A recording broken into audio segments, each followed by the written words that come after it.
Sportcat's Daily Gazette. Live across Australia on Dare Media Group radio stations. News, weather. And somehow it all makes sense.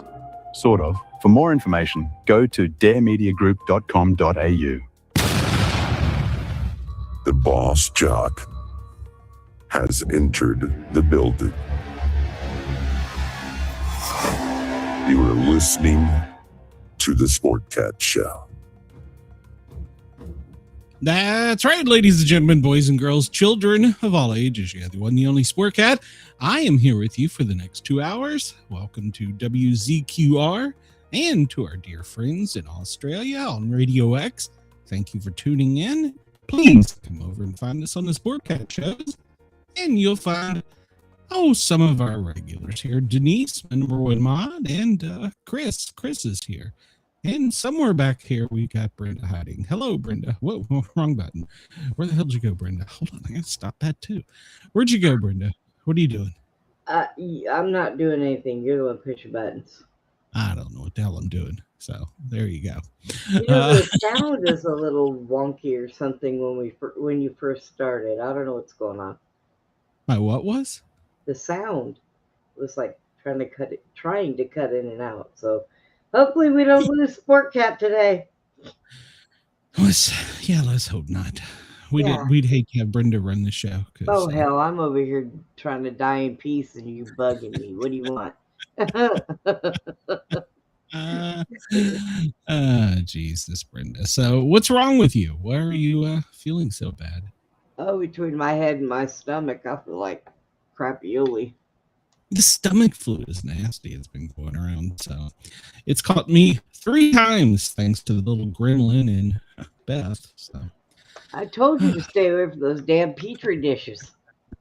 I think I just need to eat more junk food. I think that's what I need to do. I think that'll make me feel much better. That seems to be Trump's way of doing it. So, well, yeah, I was looking for a new daily quiz. Too. What's that? Your sound, it's weird. Do I sound weird to you guys? It's like, see, I don't hear anything. Hold on, let me look at my. You keep kind of roboting every now and then. I don't know. That's weird. Today is Shay's birthday. I didn't know that. I haven't been on Facebook yet. I already sent her a happy birthday. Did the tiny terrorist mess with your microphone? Not that I'm aware of. Everything appears on the mixer. Everything looks good. So I don't know. I don't know what it is. Maybe it's just me. I don't know. Maybe even up here it looks fine. So I don't know. Has it gotten any better, Denise? I sound good. Denise says yours is weird. Really? Okay. Well, that's weird because I've got looping back through the mixing board to my headphones and I don't hear anything. So weird. I don't know. Even on the equalizer, it looks good. Like it's even. So yeah, Chris said that the sound is cutting in and out, but only on Glenn. Okay. Maybe a wire is loose or something. Smack some things around. I've always got loose connections. Wait. I'd have to climb behind a computer to fix it. You sound good now. Don't touch anything. Okay, I won't touch myself. I promise. So. There you go.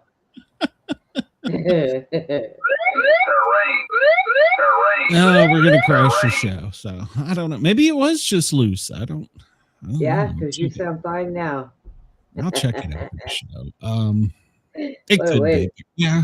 The boy was over here messing with stuff. See, keep that Petri dish out of your room. It's hard. It's hard to contain a little terrorist. Have you not tried this? Put him on a leash. The little terrorist is hard to catch. He come in here a little while ago and closed the door. So what are you doing? He says, hiding from mama. And I'm like, What did you do? He said, I didn't do nothing. I said, I don't believe you. Right? I think they need to take him to a doctor because he is sound congested for like 2 days now. So I don't know. Let's see. Denise says she just got home from surgery. I can hear, not see good. So excuse me for typos. Well, I hope. nuts. I didn't know the camera was that low, Denise. I'll have to move the camera up. So I hope you heal. I hope you heal fast, Denise. yeah, I don't want to be showing my nuts off for free. I only do that on OnlyFans. So Oh God. Well, let's see what we get into. It's 2:06 on the East Coast, Wednesday, January 14th. We've made it halfway through the week. And last night I was going to stay up late and I was looking at all the headlines and things going through, and they're just damn repeating. Everything is Minnesota. Everything is Greenland. There's only one new real breaking news story for the day so far. Unless we invade or bomb some shit. So actually two. So there's two. We have two breaking news stories. The other, it's just like they want to keep talking about the same things. So that's because they're probably doing something else. Yeah, behind our backs, and they want us looking over here and not over there. Yeah, probably so. Good morning to you in Perth. It's 3:07 a.m. Sydney, 6:07. And for our new 51st state, Greenland, our green mark, as I call it, it is 4:07. So in the evening. So, and do you know, I cannot find a good weather source for Greenland. It's like they only predict for half the continent. They only do like half of it. It's the weirdest thing. I don't know. Well. All right. Well, if you went outside and looked up, well, I'll send you a picture later, Denise. Yes, we all hope you get to feeling better, Denise. I hope that your surgery went well, as long as it wasn't a transition surgery. So if you went outside and looked up, and hey, I'm okay with that. It's a whole new world if you decided to. So if you went outside and looked up, you'd only see 15% of the moon. It's a tiny crescent right now as we're headed to the winter moon. And let me tell you, winter has arrived in the south. Holy cow. And it's only gonna get colder. Chris said he saw a report that Corn Pop was still a bad dude. Yeah, Corn Pop is still a bad dude. Yeah. Corn Pop was a bad dude. And I think we need to find an audio clip from where Trump flipped off the Ford factory worker. So. Oh, I wish you would have said something to me. I was just watching it a few minutes ago. But I don't think he said anything, or at least on mic. I don't think there was anything on mic that was caught. Do you want to see it? I can get it. No, I got that. I got a picture of it, but I don't have any audio. So. Oh, I have a whole. And they are losing their ever-loving mind over it, and yeah, I don't understand it. Is our president not allowed to be human? We tolerated it with Biden, so I have a short of it where he pokes his first finger out, and then he walks, and you see him behind somebody, and he flips him off. I watched the reel. So he did flip him off. It wasn't AI. Is that correct? I was laughing. I don't know if it was AI made or not, but it was pretty damn funny. All right.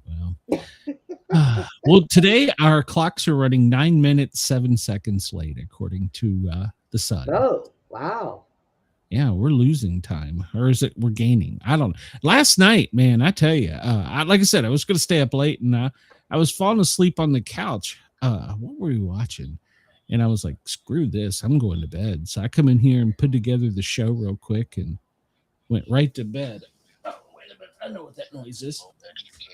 Both transported now like threatened injuries. Something going on in D.C. All right. Well, we'll turn that down. Now what? Sounded like a car crash. So, oh. So yeah, I just crashed. I was done. I was like, screw this. So there's nothing new happening.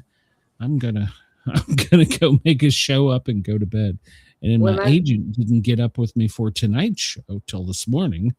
And I was like, dude, seriously, I've got so many things to do. You're putting me behind. So, how far into going to bed were you when I talked to you last night? I think I was finishing up the show stuff. Oh, okay. So yeah, it wasn't like it was like right to bed. So Chris says it was a big, beautiful finger. People have said they've never seen a finger as extended or effective in expressing displeasure at his finger. Believe me. So yeah, we've got a couple stories today about the media losing their mind over stupid shit. So yeah, always they have nothing better to do. They're not reporting on anything, so well, no, like I said, it was on Spin Cycle, and then they attacked a reporter out of Jacksonville. Was it Jacksonville? Yes, in Jacksonville. And that miserably fell on their face when they discovered that it was an elderly black female reporter. Well, you heard that in Minnesota, they surrounded and attacked the police, the chief of police, and he's been on their side the whole time, and they attacked him anyways. Well, I got some great headlines today to show just how biased our damn media is. So we'll get into that here in a minute. So All right. Let's see. This is with the low Earth satellites. I'm done with it. There's a lot of satellites out there looking down at us. So Sure there is. Look at that. That's a lot of stuff looking down at us. So. I'm going to tell you what that looks like when you look at it. Have you seen when they do the COVID and the other stuff, the medical things that they have? Yeah, They're big round with all little spikes on them. I think that's where they get that from. Could be. Right. So I found a news site. I found a news site called Fun Trivia. It's the world's greatest trivia game, and there are multiple guests. So we're gonna experiment with it and see what happens.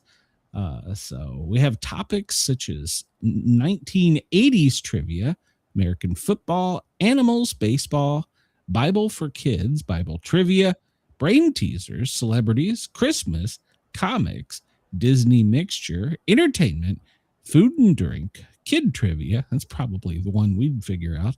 Maybe not. General knowledge, geography, Harry Potter, history, hobbies, holidays, humanities, literature, mixed movies by year, and we get into the music by year as well. People, religion, science, sports, Star Wars, TV by year, video games, and world. I'll enlighten you a little bit. We'll do comic books. Okay.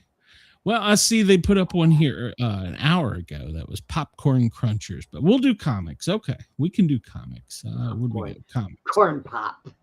Popcorns. So comics from yesteryear.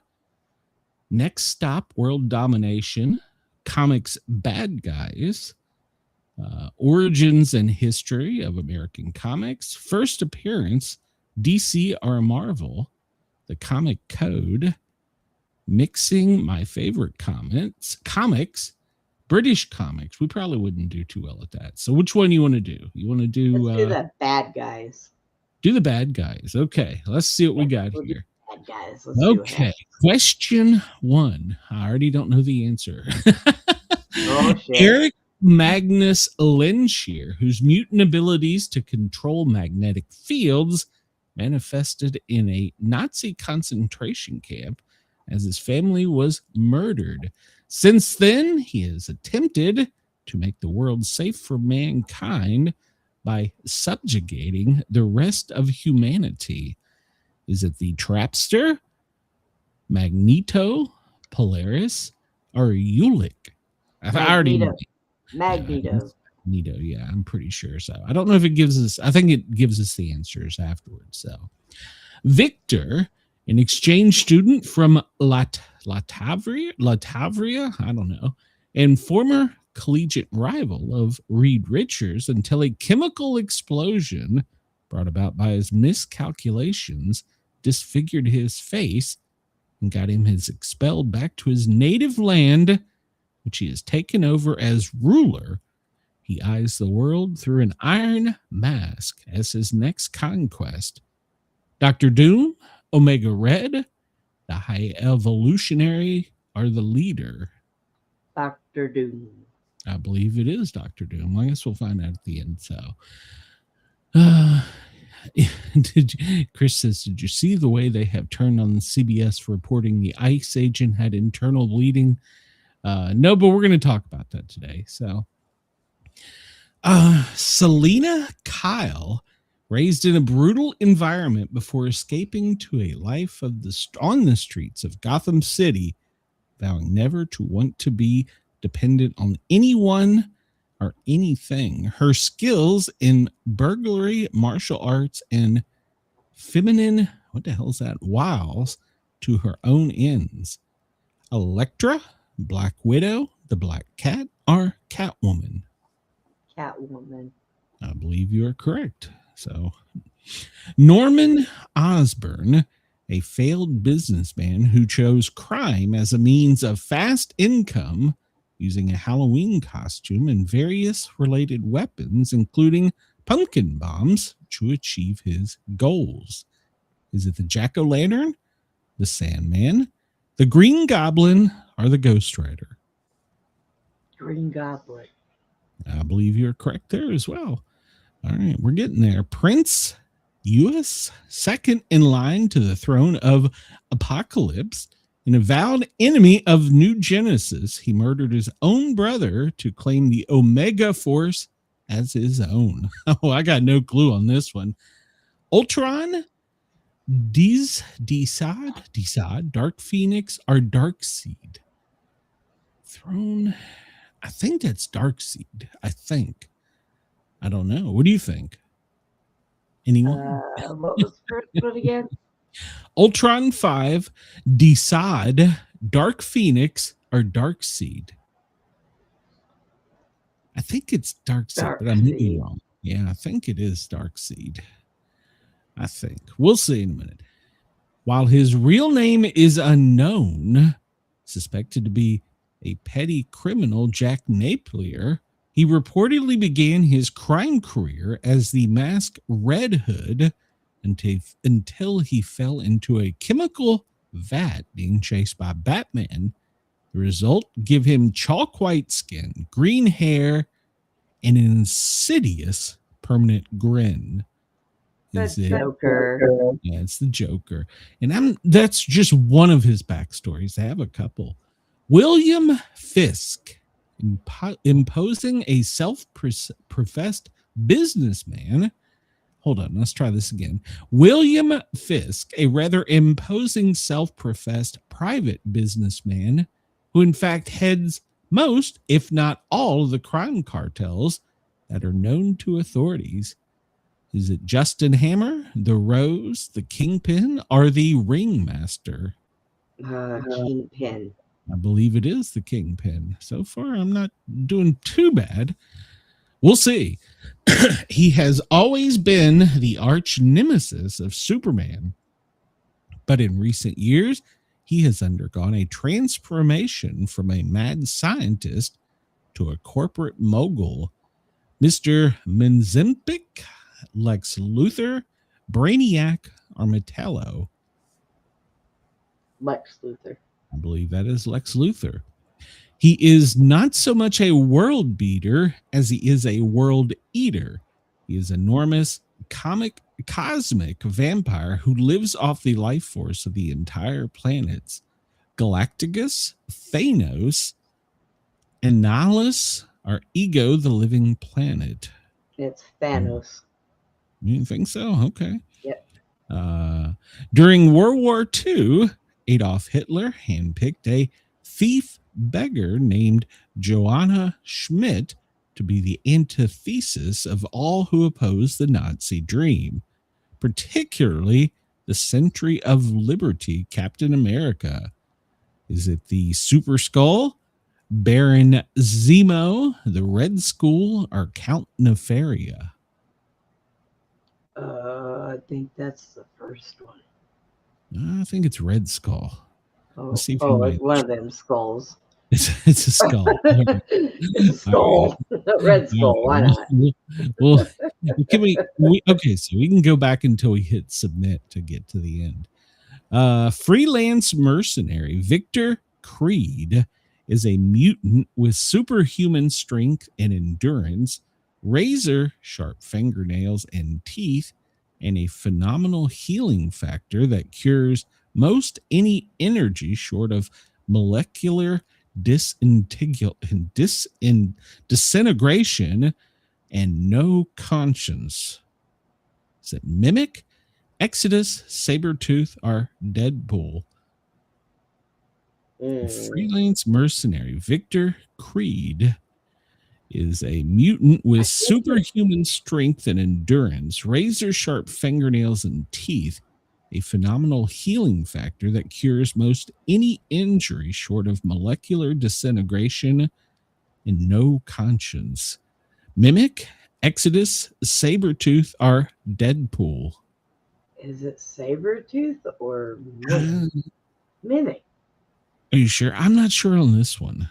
I'm not sure on Is that it one. Mimic, Exodus, Sabretooth, or Deadpool? I know it's not Deadpool, so No. we can write that one off. Maybe Sabretooth, but that's just a wild guess. I don't know. Mimic, Exodus, Sabretooth, or Deadpool? We'll go with Sabretooth, seeing he has teeth and claws. Yeah, we'll give it a try. The villain is not so much a who, but an it, created by aliens as the ultimate living weapon of destruction. A famous comic series had this mindless monstrosity kill the Man of Steel. Is it Doomsday, Bizarro, Sinestra, or Metallo? Why do I want to say Bizarro?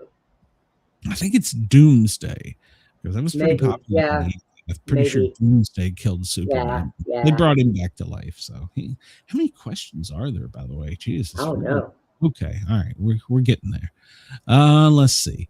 Renegade scientist Viril Dox tried to take over his homeworld, and his punishment was atomically dispersed, but retained enough mental power to take over the Carnival Mentalist. He has the ability to mind link with computers using the power to take over LexCorp. Brainiac, Metron, Sharbadis, or Malfic? I think that one's Brainiac. Yeah, I'm not sure on that one, so we'll go with Brainiac. Archaeologist and treasure seeker Barbara Minevera discovered a strange blood-drinking planet that grants her superhuman agility, strength, and razor-keen senses to rival that of her nemesis, Wonder Woman. Is it Devastation, the Silver Swan, Dark Angel, or the Cheetah? Whew, that's a tough one. I don't know the answer. The cheetah. Okay. All right, we'll go with the cheetah. Ernest Fairchild, a teenager with telepathic powers, died after a failed experiment, was reborn undead, and is currently embarking on a quest of Megadeath, the destruction of all life on Earth. Lobo, Purgatory, Doomsday, or Evil Ernie? Well, it's not Evil Ernie. Count that one out. Yeah, and I know it's not think, Doomsday. What were the other two? Lobo or Purgatory? Probably I think Purgatory. Lobo was one of Spider-Man's nemesis, so I don't think it was probably Purgatory. Yes, Purgatory. Yeah, where's the guess? So, a Victorian era doctor, Nathan Essex, becomes obsessed with genetics to the point he was able to extend his own life into the present. He has shown a particular interest in the genetic structure of the family of Scott Cyclops Summers of the X-Men. Apocalypse, Mr. Sinister, Malice, or Onslaught? Ooh. A Victorian era doctor, Nathan Essex, become obsessed with genetics to the point he was able to extend his own life into the present. He has shown a particular interest in genetic structure, the family of Scott Cyclops Summers of the X-Men. Hey, we have a hint button here. Let's see what that does. Oh, okay. Well, it rules 2 out. So Mr. Sinister or Malice? Mr. Sinister. Okay, I'm going with you on that one. I don't know. Ben Poindexter is the name of this psychotic hitman uses most, but even he doesn't know what his real name is. He does know that he has the uncanny marksmanship, using guns, knives, anything he touches becomes a deadly weapon. Shotgun, bushwhacker, death stalker, or bullseye. I want to say that one's bullseye, but you think it's bushwhacker? I think it's bushwhacker because he can turn anything. Bullseye, he's just good at. Okay, we'll go with bushwhacker. I don't know. Go with bushwhacker. Otto Octavius was a promising scientist experimenting use of a harness with mechanical appendages to handle hazardous materials from a safe distance until an explosion fused the arms of his body and deranging his mind. The Scorpion, the Crime Master, Silver Mame, or Dr. Octopus? Dr. Octopus. Dr. Octopus it is. All right. This megalomaniacal villain was actually created around the turn of the century by Sax Rohmer, but was revived by Marvel as father of the master of Kung Fu Shang Chai, the Yellow Claw, Fu Manchu, the Mandarin, or Kulan Goth. I got no idea on this. Well, it's either the yellow claw or Fu Manchu. But seeing it's comics, I want to say the Yellow Claw. Okay, we'll go with the Yellow Claw. I don't know on that one. The last name Mackenzie, the sometimes hero villain, has helped the Avengers and the Fantastic Four, but has also periodically declared war on the surface world from his dominion of Atlantis. Aquaman, Nimrod, Atuma, or Namor? Nimrod. Nimrod? You sure? Okay. Well, it's not Aquaman because he doesn't declare war. Okay, so which ones? All right, yeah, all right. Which ones do we get wrong? So, we got number 9 wrong. He is such a world beater as he is a world eater. It's Galacticus, the cosmic vampire. Oh, no. Okay. All right. Then what else do we get wrong here? Ernest Fairchild. It was Evil Ernie. Evil Ernie, a teenager with telepathic powers. That sounds like a porn name. What's your name, young man? And it was Bullseye. Ben Poindexter is the name of the psychotic hitman. So it was Bullseye. So you were wrong on that one. Well, shit. And it was Fu Manchu, the megalomaniac villain. Yes, so it was Fu Manchu. And Namor was the last Mackenzie, with last name Mackenzie, sometimes hero. Whoa. It's okay. All right. So we just scored average on this one. So we're not as good as we thought we were. Yeah, hey, you're the big comic book guy. I was guessing. I didn't do too bad for guessing and not knowing shit about comic books. All right. Well, it was all guesswork. So, all right. Here's your favorite one. This day trivia. This day trivia. I don't know the phrase. Pol for icy. POL, the number 4 ICY. Can you figure out this phrase? Pol for icy. Pull for ice. Pull for icy. I don't know. I'm just going to click the answer. Foreign policy. Oh, I get it. The number 4. Yeah, foreign policy. Yeah. Oh, God. Foreign policy. You're funny. God, whatever. My neighbor on the other side, she must be doing her dishes. She keeps slamming her cupboards. God, what is it with people and slamming shit? I'm in between 2 noisy motherfuckers, let me tell you. Hold on a minute. You just reminded me. I got to push a button here, damn it. Okay, you, go ahead. You and your foul mouth. I just got to push a button. The views, opinions, and satirical content expressed on Sportcat's Daily Gazette are those of the host, Glenn Sportcat Jackson, and do not reflect the views of any affiliated networks, sponsors, or platforms hosting the show. This show is intended for entertainment purposes only. Please note, satire and humor, all commentary, especially on news, sports, and entertainment, is presented in a satirical manner. Statements made on this show should not be taken as factual reporting or professional advice. That's right. Don't take anything we say as professional advice. Everybody in my side of the complex needs to all move out and just leave me here by myself. They aggravate me too. Kurt Goodell starves himself to death on this date, January 14th, 1978. He's considered one of the greatest logicians in history. He suffered mental instability in his later years. The 71-year-old mathematician starved to death after developing a fear of being poisoned. His paranoia was so great that he would only eat food prepared by his wife. When she became ill and was hospitalized for 6 months and unable to prepare his food, he refused to eat and ultimately starved to death. He weighed only 65 pounds at the time of his death. Wow. His two incompetence theorems, the mathematical logic, demonstrate the inherent limitations of every formal axiomatic system containing basic arithmetic, and is considered a groundbreaking achievement. I don't even know what the hell any of that means, so... He left Austria in 1939 after it became part of Nazi Germany.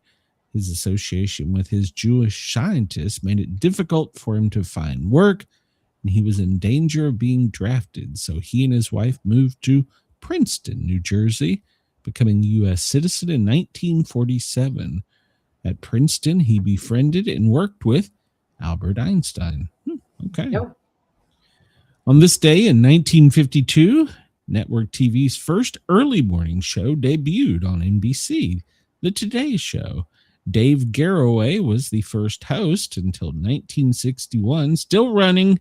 It's the 5th longest running TV series. Well, okay. Interesting. Right. I don't watch that one. So Nanny, but you'd have to be up early in the morning. So Nannygate on this day in 1993. New York Times runs a story about Zoe Bard, U.S. President Clinton's choice for U.S. Attorney General, who was in charge of INS. She had hired illegal aliens and paid their Social Security taxes. Her nomination was later withdrawn. Okay. I kind of remember that. America's Funniest Videos premieres this day in 1990. TV's America's Funniest Home Videos on ABC. Originally aired in 1989, based on the Japanese variety show Fun TV with Kido-chan and Kin-chan. I don't think I actually woke up till the 80s, so... Yeah. Chris says the guy knew math but couldn't equate not eating with certain death. Yeah, it's true. The Bionic Woman debuted on ABC this day in 1976. Lindsay Wagner as Jamie Summers, who used her bionic powers to carry out high-risk government missions, was a spinoff from the $6 Million Man. Elvis, Aloha from Hawaii. This date in 1973 makes TV history when a claimed estimated 1.5 billion viewers worldwide tuned in to watch the live broadcast Elvis, Aloha from Hawaii via satellite. The estimated viewership is somewhat inflated considering there is less than 1 billion total viewers in the country in which it aired. Okay. It's also the most expensive entertainment special up until that time, costing $2.5 million.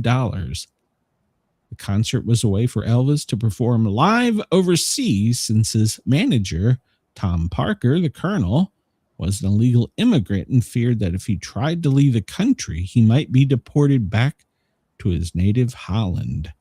Why didn't he just become American? So Or Trump would have thrown him out. Yeah. Trump would have thrown him out. Yeah, but not until now. I mean, I'm pretty sure that guy's very, very old or already dead. I don't think Colonel's around anymore.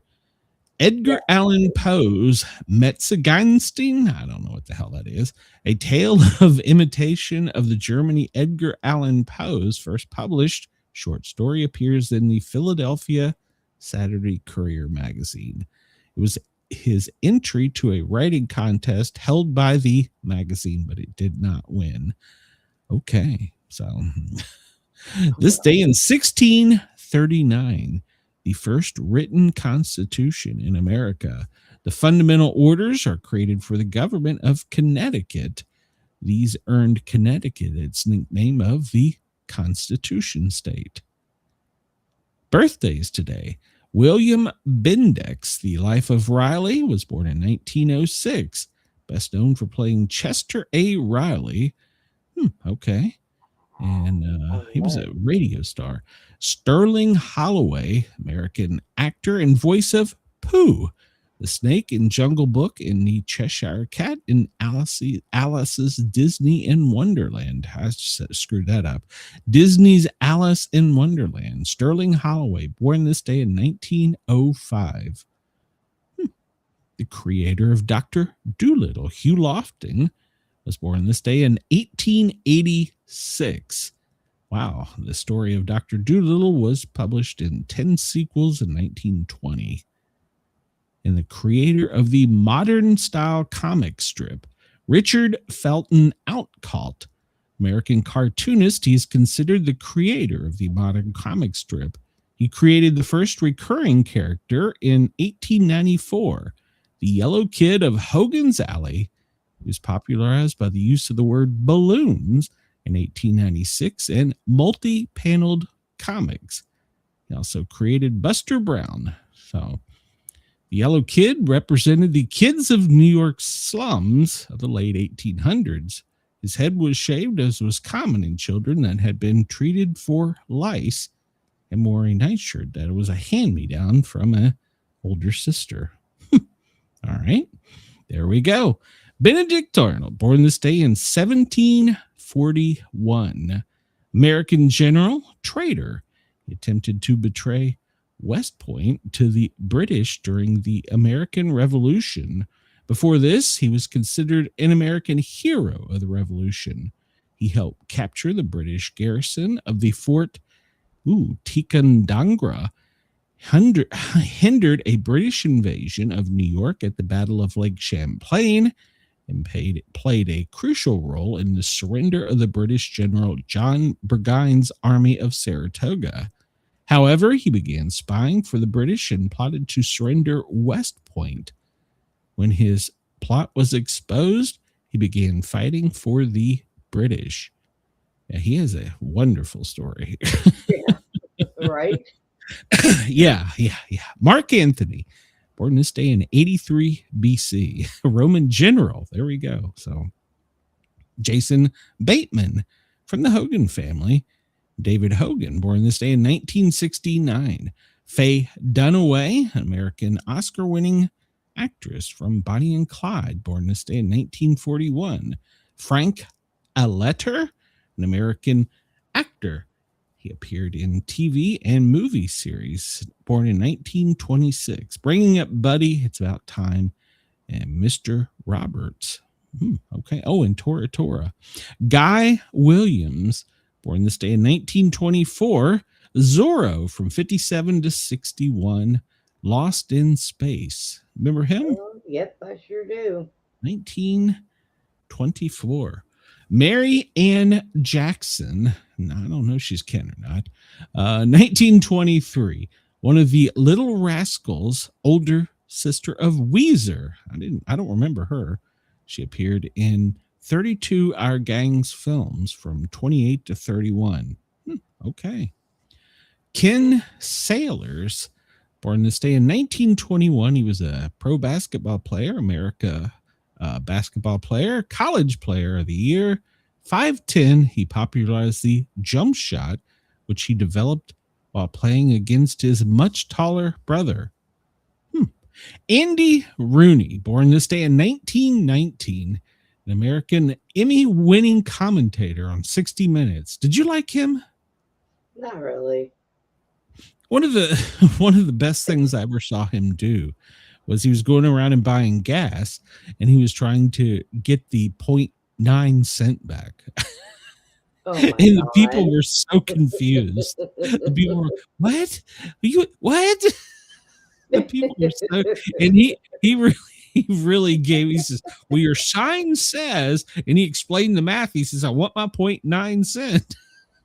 And the clerks were like, what the hell is he talking about? 9 cents and shut up. Let him go away. That was funny.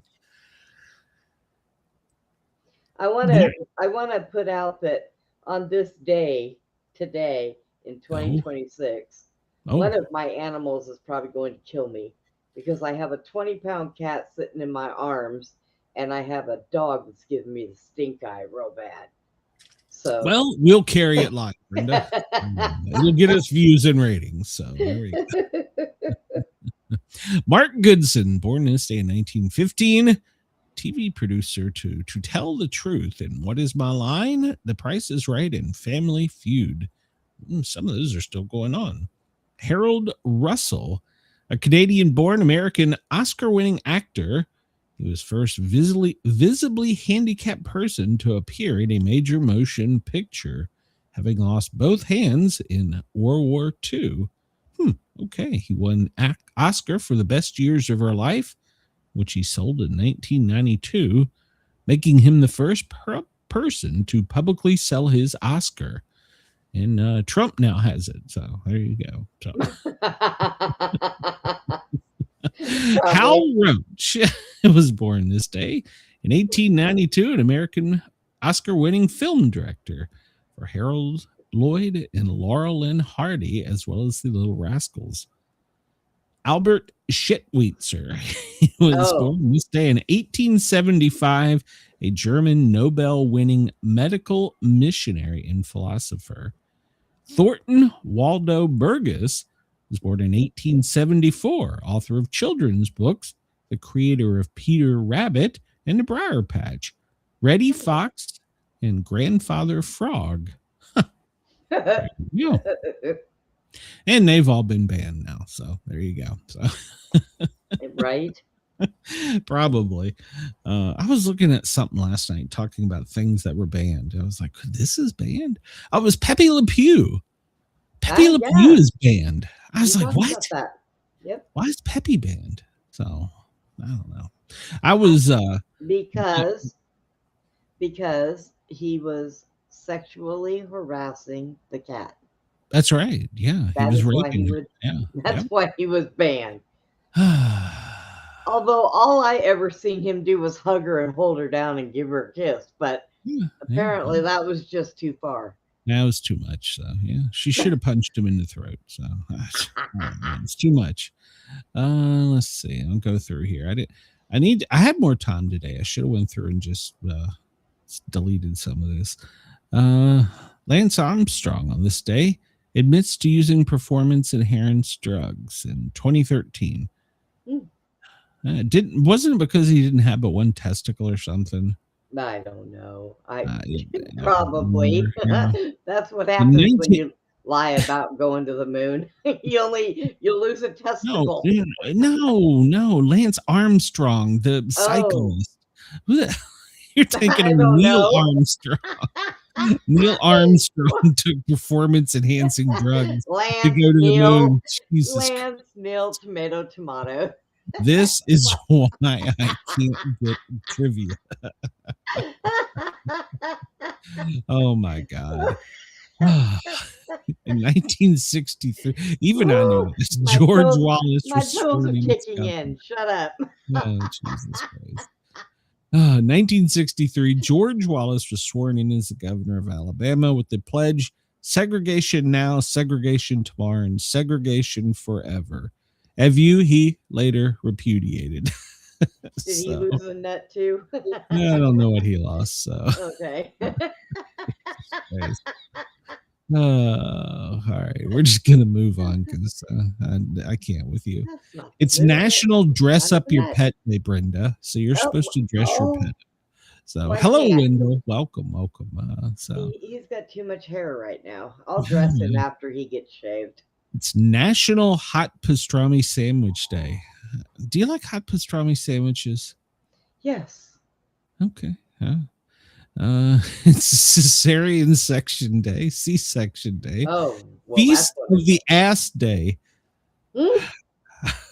I'm What? just leaving that one alone. It's Feast of the Ass Day. I just leave that one alone. Yeah. Go research it yourself. International Kite Day. Make our Sankri. Nah, I don't know what the hell that is. National Take the Stairs Day.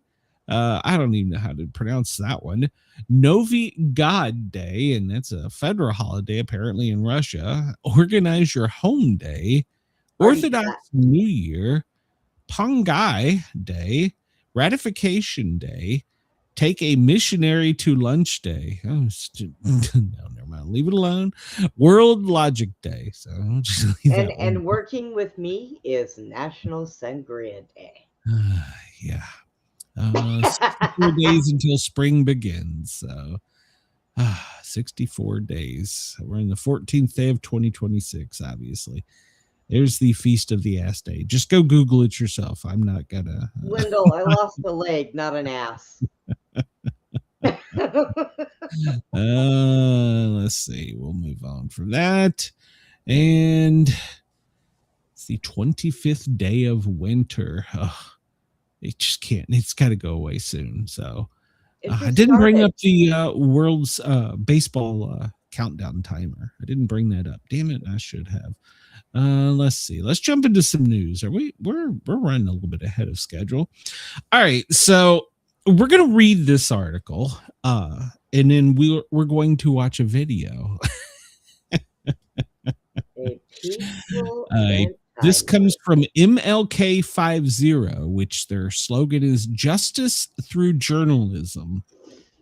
A peaceful anti-ICE march turned ugly when the Tennessee Highway Patrol drove into the crowd, hitting at least 3 people. Patrollers also arrested a woman who appeared to be trying to prevent them from driving further into the gathered pedestrians. By Catherine Burgess.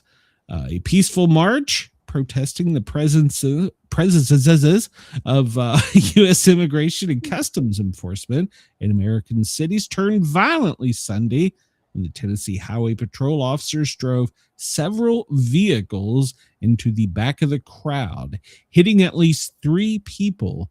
The troopers also arrested one of several protesters who attempted to prevent them from driving further into the gathered pedestrians. The march began with hundreds walking west on Summer Avenue in Memphis from the AutoZone on Waring Road until they reached Grahamwood Elementary School. Immediately before the school, the Memphis Police Department set up a barricade to allow the crowd to safely cross North Graham Street.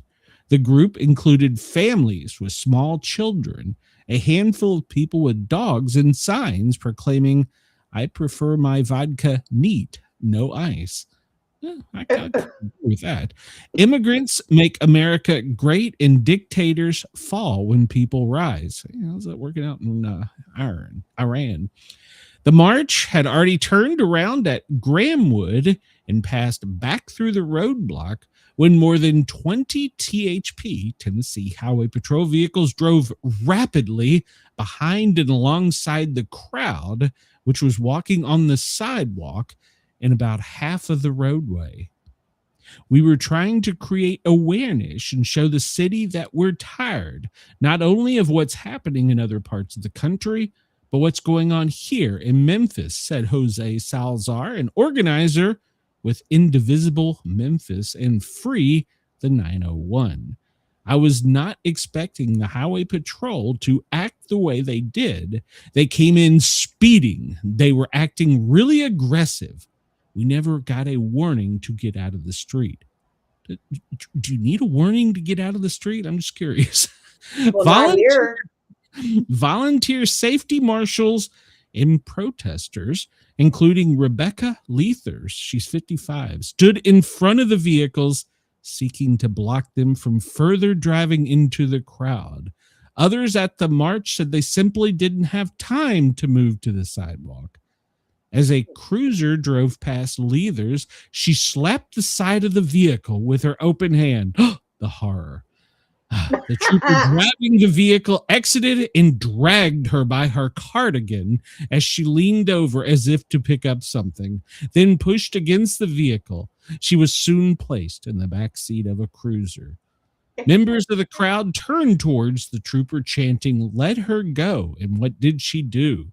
"Holy shit, that was scary," one protester said from the sidewalk. "They were acting like they were going to run us all over," another one said. "They did. They hit 2 people," the first protester replied. Video taken from the scene from different angles shows at least 3 people, 2 at least were wearing safety vests, were hit by police cruisers. All 3 appeared to be able to walk away afterwards. At least 1 went to urgent care, according to posts on social media. We're going to get to this. THP released 21 seconds of one of the incidents, posting on Facebook that it shows the individual holding on to the trooper's vehicles, lying down, and then standing right back up. Yep. It shows the white lines on the road disappearing under the car, indicating that it is moving up until it hits the safety marshal, who grabs at the front of the vehicle as he falls backwards, legs under the vehicle. When he stands back up, he wags a finger at the police trooper and begins walking away. Yeah. Our priority is public safety for motorists, protesters, and certainly troopers, the THP posted. When someone enters the roadway, it creates a serious and immediate risk. Troopers are trained to respond to prevent injuries or worse outcomes. One protester, David, was at the tail end of the march when he heard the THP sirens, then turned to see them driving aggressively towards the crowd. They slowed when they got close, but continued to push into the march. Raheem said he saw the safety marshal get bumped by the vehicle and confirmed that the vehicle was moving when it struck the man. When you're on foot, a car might be going 5 or 10 miles an hour. But when you're on foot, this big old SUV, it doesn't matter, he said. It's going to do damage as it barrels at the people, into the people.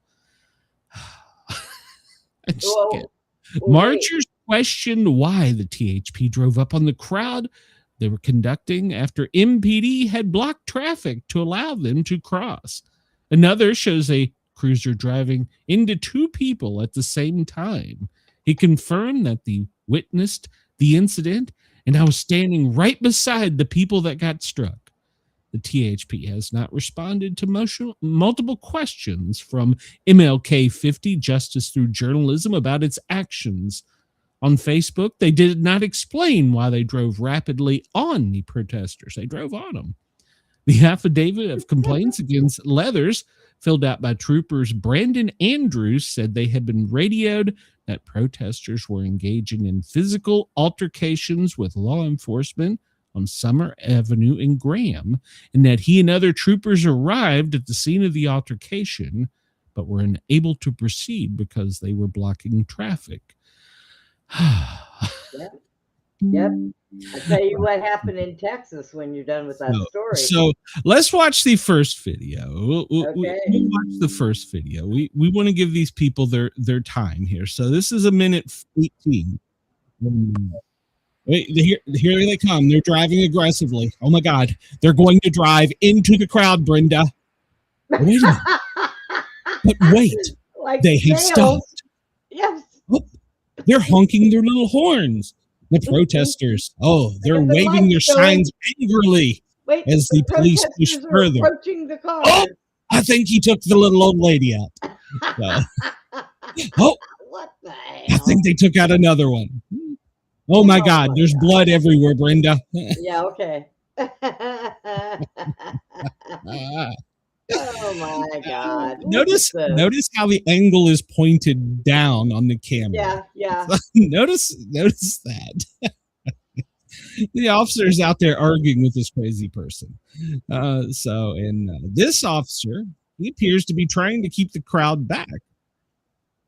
And this lady, well, apparently she is the one that struck the side of the vehicle. Look at them. They're taking Grandma with her crocheted hat into custody. They've drug her from the crowd, Brenda. Jesus Christ. You can't make these headlines up. All right, so there's the first evidence they give us. Let's see what this next video shows. They surround them in this one. So let's watch this. I want to make sure that we're fair and balanced here, and we're up the middle. Oh, here they come. This is from the opposite. Oh my God. They have run that poor man down.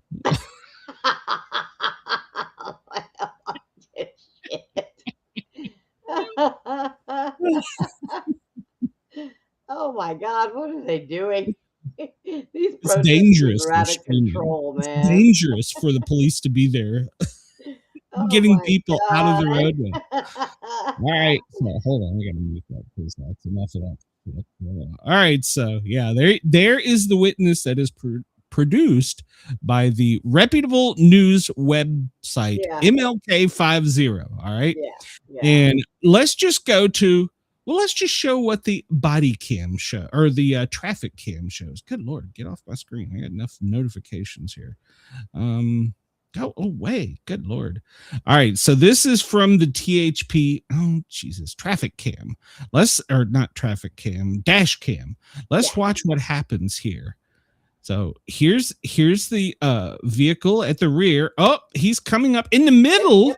Yep. Now watch this guy. This is the guy he runs over. Oh my God, he's under the car, Brenda.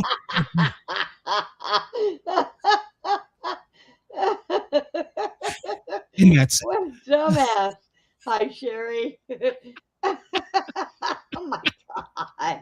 He is in the center of the road. He stands there. No. Oh my God. And he runs him over. He didn't even move. He didn't even move. That is funny. Oh my God. Well, that video is tearing Tennessee up today. Oh my How this innocent safety patrol was run over and drug. Yeah, okay. He hasn't even dropped his radio. Oh my God. Stupid. There you go. I want the entire world to form their own opinion of what the THP did. So let me tell you what happened here. So in Texas, you're not allowed to gather in the roads. Okay, you have no safety. If somebody runs your ass over, well, then that's your bad. It is illegal to block roadways here. Okay, so officers were coming up the street. There was a lot of officers' cars coming up the street, and a big group of protesters start running towards them in the middle of the road. Right? What did the Texas officers do? They put their cars in park. They all got out and they ran towards the crowd. And needless to say, several people were tackled and arrested, and the rest of them got OC'd and cleared the roadway. Well, you saw how they drug Grandma out of the crowd there. The THP did. Her crochet hat never left her head. So our governor said, this is not Minnesota. Yeah.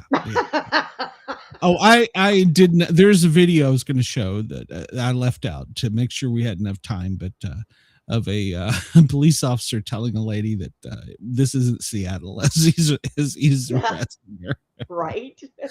Our cops roast the crowd. They didn't care. Well, apparently THP just drives straight through them. So yeah. Bodies flying everywhere. Jesus Christ. This is your fair and balanced news, ladies and gentlemen. And I didn't have to look hard to get to, I just brought up the THB story, and then there was the blood and carnage. Oh, it was horrible. So Chris says that guy looked like an NBA player trying to get a fake charging call. Exactly. Yeah. So that was in Tennessee. That's the breaking one that it has Memphis residents all upset, and they're protesting today. And the rest of the state is going, what the fuck is wrong with you? I'm telling you, man, these people, there's something wrong with their heads. So we got another one here in a minute, but the next story today comes to us from Red State. Hidden cameras reveal Secret Service breach to the J.D. Vance detail. It has been compromised. Since its founding, the president and vice president and other senior government officials have relied on the United States Secret Service to provide security for them, if needed, their families. It has, for the most part, done their best, regardless of their personal opinions of the agents. That's how an organization like this must work. So when an agent betrays that trust, it is more hateful. It is more, and that is precisely what James O'Keefe seems to have uncovered in the form of a Secret Service agent on the detail of Vice President Vance, who has leaked serious details about his travel arrangements and how his detail is constituted. So this undercover journalist found an agent who's a holdover from the Biden administration and stated that he voted for Biden and expressed his opposition to the administration and ICE. So he took photos. He did videos, gave videos of secure and secret areas and details of the vice president. So the only good thing that come out of this is that he revealed this to an American journalist and not a Chinese or Iranian spy. Hopefully this guy has been let go. Well, as a side note, he is now suspended. Well, there you go. You can go online. James O'Keefe shows videos, pictures. He doesn't he blocks out certain things and blurs others, but the guy give it all up for a piece of tail. Apparently he was it's giving up information because in the video she's like, can I see your badge again? Oh, is that a Secret Service ID?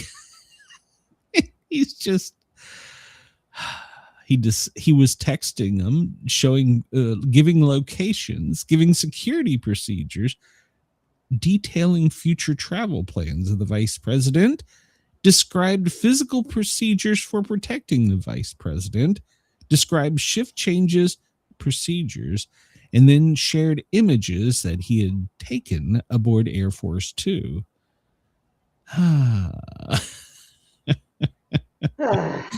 So, yeah, you can go find James O'Keefe over on X. Yeah, I know who he is. Read the whole thing there, but he's been placed on leave after the security leak. Chris says, but all agents are up the middle. Yeah, exactly. I call bullshit. No. Exactly. So this article is from Twitchy. If you want to go read the whole thing, it breaks the whole thing down pretty well into the fact that people are even questioning if it was real. He was giving so much detailed information. Yeah, that's our Secret Service right there. So from UPI, I think that's United Press International, Trump is freezing federal funds to sanctuary jurisdictions. This was breaking as we were coming on. President Trump has said he plans to freeze all federal funds going to sanctuary cities amid his administration's intensifying immigration crackdown. And of course, that will be met with litigation. By the way, the first judge has ruled against Minnesota, that they're not going to stop the ICE agents from enforcing the law. So the first judge has already ruled. That story was hard to find. So They were bearing that Of one. course it was. So multiple states and multiple cities are going to be affected by this. So prepare for litigation, because we love to take care of people and not the residents. So we get a story about that too. And it wasn't even our country. Apparently, Trump yelled "F you" and responded to a disgruntled Ford employee while he was touring the Ford factory. So he yelled at the Ford workers during the visit yesterday. We covered that when he was in Dearborn. The disgruntled employee yelled "pedophile protector," and then the cell phone captured the incident where you can clearly see Trump shouting back "F you" while raising his middle finger, and then he walks off.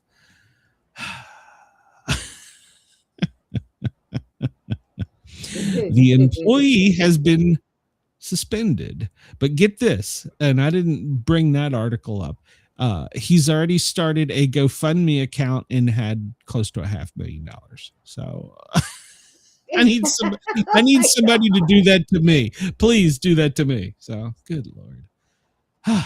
Well, this video, now this one, we're going to watch this one and form our own opinion on this, because, well, our media just doesn't always seem to get the fair and balance or up the middle approach. So this video shows another Minnesota woman attempting to block a nice vehicle with her car, and she gets yolked, Y-O-L-K-E-D, I don't even know what that word means, up in a hurry.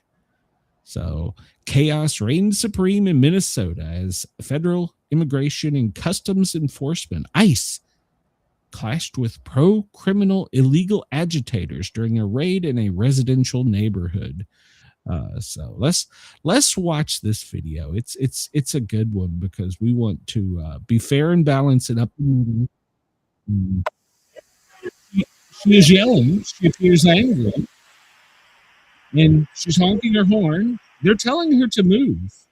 Can you hear this, or is it just in my ears? No, it's just in your ears. Oh, she took off and tried to drive. That guy tried to touch one of the agents. Oh, he's telling him to back the F up. Oh, they're all videotaping this. And, well, she is not moving, but they're blowing their little whistles. God, that's annoying. I think I would have to shoot somebody. No, they're telling her to move. They're giving her lawful command. Well, she's trying to drive off. And, well, it appears that they're subduing the subject that is trying to run over the ICE agent. They're removing her from the vehicle. She's not coming out willingly. She appears to be crying. And they get her out. She's still got her seatbelt on. So the officer cuts the seatbelt off of her so it doesn't strangle her. Oh, there's all kinds of video of this incident. So, yep, they've freed her from the seatbelt so she's not entangled.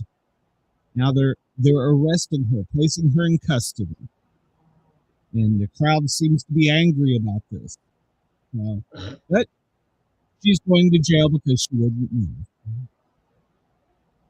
Why don't you help that woman you're screaming? I believe they are. They helped her out of her car, and they helped her into a nice set of silver bracelets. Nice and shiny. Oh, she's just trying to drive down the street. They're yelling. So, all right. Well, so for her prize, she got a nice new set of shiny bracelets and her steering wheel cut. And I think one of the back windows was busted out. Now they're going to park her vehicle safely for her as they take her to an awaiting police vehicle. So, all right. So there's. If you look at what I sent you, it's that video. It's just a quick one about what happened in the factory. Okay. All right. We'll look at it in a minute. So apparently, Brenda, she was a disabled driver. Is that why she would go and stop real quick and then move another inch and stop real quick? And Is that what it was? Here's what I think we should do to prevent somebody else from being seriously injured or killed by either a driver or a police officer. I think that they should just start flattening the tires. I mean, really, that's it. That's what we do in the fire department for safety. We don't want a vehicle to move. We have a tool where we poke a big round hole in the side of that tire so we're safe. So I think ICE agents, all right, you're going to park in the middle of the road, pop, pop, pop. Now let's help you get out of here and get into some nice shiny silver bracelets. So, right. Disabled woman was drugged by ICE from her car. She was just trying to get to her doctor's appointment, Brenda. Yeah. Okay. Oh my God. People are upset because they've drug a disabled woman out of her car. She wasn't disabled enough to be a pain in the ass. Oh, Lord have mercy. So, hello, white women, quit being so stupid. What are you doing? Yeah, well, she was disabled, Brenda. Come on. So am I. I only got one leg, but if I'm driving and ICE is telling me to get out of the way, I'm going to get the fuck out the way. Here's another headline. ICE sparks outrage for brutally dragging a woman from her car in Minneapolis again. They brutally drug her from her car. These headlines, I can't with this. So. Oh my God. She was drugged out and violently assaulted by officers. I think she was given the opportunity by law enforcement to move on. Nothing to see. Three times. At least. So. But there you go. There's the headlines. They violently drug a handicapped woman from. I am so over these retarded people. So with the growing civil unrest, Chris says she confused the highway for a blue painted large parking space. So apparently at the hotels, restaurants, and places the agents are going, the servers and staff are being paid by professional agitators to get information in so they can data breach these agents. So apparently 4,500 agents have had stolen identity, according to the Department of Homeland. Now there's a self-styled accountability initiative and the largest ever breach. Aside from names, it gives work emails, telephone numbers, their roles, and sometimes their resume data. And then they post it online. There's a website you can go to and you can see up to 4,500 agents. How the hell are they getting their resume? I'm sure it's probably so they'll get their name and then they search them and they probably got something on LinkedIn or something. But yeah. So hotel staff, bartenders, waiters, waitresses are all selling their information to these people. So there you go. And these are the people they're protecting, by the way. This comes to us from Border Hawk. Illegal aliens with nightmare rap sheets are being captured amid historic enforcement. And we'll just go through a few of them. This one from Mexico. Child sexual assault, carnal abuse, 4 DUIs, was ordered deported in 2016. I don't think Trump was president then. This guy is from Laos. Strong arm sodomy of a boy, strong arm sodomy of a girl. Other aggravated sexual offense, 9 counts of larceny, unauthorized use of a vehicle, 4 counts of fraud, vehicle theft, 2 counts of drug possession, obstructing justice, receiving in possession of stolen property, burglary, check forgery, had been ordered to be deported in 2018. Other more serious charges are pending. Another one from Laos, strong arm raped, strong-armed assault against a family member, assault with weapons, Additional sex offenses, domestic violence involving strangulation have been ordered deported in 2012. These people from Laos up there apparently are some bad people. Rape of a man with a weapon, another one from Laos. Rape with force. All of these people have been ordered to be deported. They have DUIs and rape, sodomy, and child sexual crimes against them. And these are the people they're protecting in Minnesota that they're willing to die for and get shot for. Isn't that just lovely? That's just lovely. Don't understand. I don't either. Because it didn't happen to them and it didn't happen to their children. So they don't care. So this comes to us from Minnesota's Free Press. They have been watching the enforcement action at the airport, and they have noticed that there is a very large uptick of flights leaving the airport, taking people out. Oh, daily. Really? Daily up to 150. And it's just wrong that we're doing it to these poor people. So they have found $130 million has been moved from Minnesota to Ohio via airports and couriers. They have a new leg of crime that is occurring. This comes to us from Just the News. They will go to the airport and drop off attaché cases, and the person or courier will be there to pick it up. They declare the cash as legally required on documents they have forged, and then they have other couriers travel abroad with them to Dubai through Amsterdam, and then from there it gets lost. Massive cash operation movements from multiple Somalian immigration communities. So far, they've got 130 million in the past week, but they have caught up to 700 million since 2024. But this is the people we're protecting. So, yeah. And then Chris made reference to this earlier. The ICE agent, Jonathan Ross, I shouldn't say his name probably, he suffered internal bleeding after his encounter with Renee Good during the shooting incident. So he suffered internal bleeding. It was to the hip or abdomen. And they're saying that it could have been anything because they don't want to give away his medical information, but they're more than glad to give his credit card information up. That it could have been anything from bruising to internal bleeding. So, oh my God. So, yeah, they go into depth in this article. This comes to us from Daily Mail. And you can read the whole article, and it even goes into detailing the incident and how there will probably not be prosecution on the ICE agent. So, but he did have internal bleeding and bruising, according to a hospital report that someone has given them. According to border czar Tom Holman, the agent has gone into hiding due to safety concerns for him and his family's life.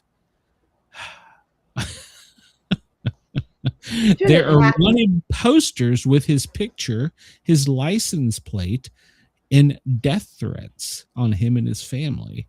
So, and they wonder why they be masked and stay that way. Exactly. So, this comes to us from Portland.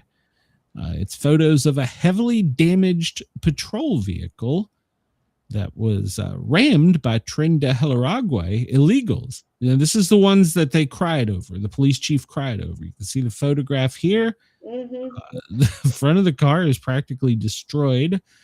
There's dents all over the driver's side. It doesn't appear to be very operable. It may be, but this is the one that they were crying over. So... after they beat his car. Somebody make this shit make sense, please. I can't.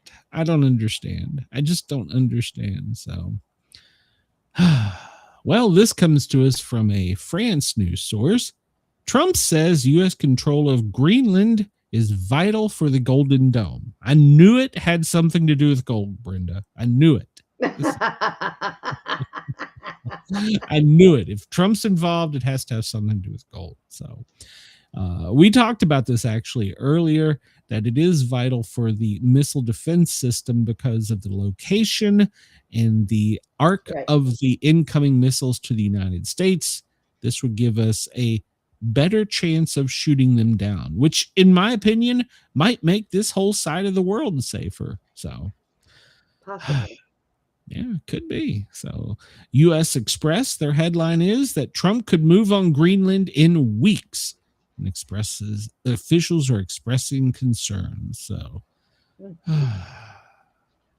wait a minute, there's a breaking news one. So hold on, let's click on that and see. Donald Trump sends fierce 6-word message to NATO as fears explode. Oh, Lord. What did he say? Make your own money. I am the one who saved NATO. Is that the 6 words? That's it? That's what got him? Oh, that's what got him. That got them all upset. So one way or the other, we're going to have Greenland. So his threatening remarks come as they... Jesus. I guess they saw how quickly we just take Venezuela. I mean, that shit's ours. So now here's an interesting headline. This comes to us from Europe TV. It's a Europe station. Brussels is refusing to confirm Greenland is covered by the EU defense clause as the threats escalate from the Trump administration. So what this in fact says is they're not protected by NATO or Europe, according to the EU Commission. Under Article 47, if we invaded, there would be nobody to protect them, and they're not required to protect them. Their own rules. And it says here, if you go on and read the fine detail, it basically says it's pretty much already America's. So it's because we've got the only military base there protecting them. So welcome, Greenland. Denmark is now sending military reinforcements to Greenland. So Denmark, stay out of it. They finally got it. They're going to send their guys out there with some wooden shoes or something. I don't know. Yeah. PJ Media, European crybabies are having a cow over Trump's interest in Greenland. So they're met the other day in Denmark, and they said if we had a choice, we'd rather be part of Denmark in the NATO. But the EU is going, not so fast. You may not be covered. But the U.S. has got the only operating military there, the ones that protect them. So France, well, they've got a aircraft carrier en route. So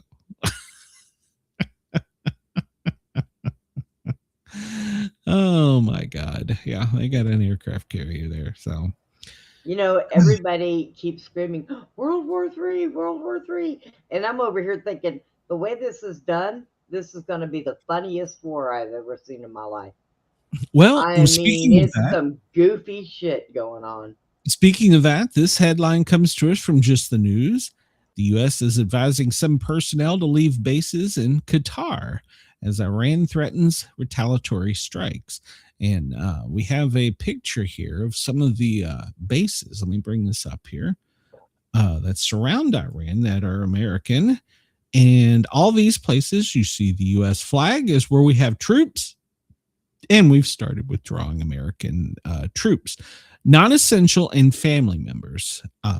But Iran is using this to saber rattle, saying, see, the Americans are already retreating. You might want to look up tonight there, Mr. Ayatollah. So Trump has said military intervention appears likely and possibly within the next 24 hours. As the U.S. is evacuating Middle East military bases. So I think they're taking the families out and non-essential employees. Yes. I'm surprised they let go. So, well, I mean, we have to. So, and then We have sparked global panic, Brenda. Do you know how we did that? We voted in Trump. Well, that was part. Donald Trump has frozen the visa process for 75 countries, including Russia and Iran. And of course, we already knew about some of the others with Somalia, but now it's other places like Afghanistan, Brazil, Iraq, Minnesota. Oh, no, wait, they're part of us. So he is basically shutting down our border worldwide, and that has sparked global panic. So we're pulling our citizens back and we're slamming our doors. So that's got all kinds of people upset. So Case closed. you can go through here. There's a whole list of countries, probably into a couple. Bahamas. Wow, they got kicked. I see Bermuda didn't make it, so darn bad luck. Let's see. Cuba, obviously. Congo, Fiji, Georgia. I've been to Georgia. Ghana. Haiti, Iran, Iraq, Jamaica, Jordan. They were an ally. Kazakhstan. Yeah, been there. Kuwait, been there. Yeah. I've been to some of these countries. Shit, I might be careful. They're going to be knocking on my door next. So, in Yemen, Uganda, Uruguay. Oh man, they got a Tanzania. I don't even. Where's Tanzania? So don't see Australia on there. So our dear friends in Australia, you're safe. They can still come and go to the U.S. So can England, it appears. So, Egypt. That was a surprise right there. So yeah, so he has sparked panic, Brenda. So shut the door. 75 countries can't come in. Well, I think it's about time. So, and this comes from the New York Post. It was breaking news. Iran's judiciary chief has issued spine-chilling execution orders, and this talks about a 26-year-old protester that awaits death.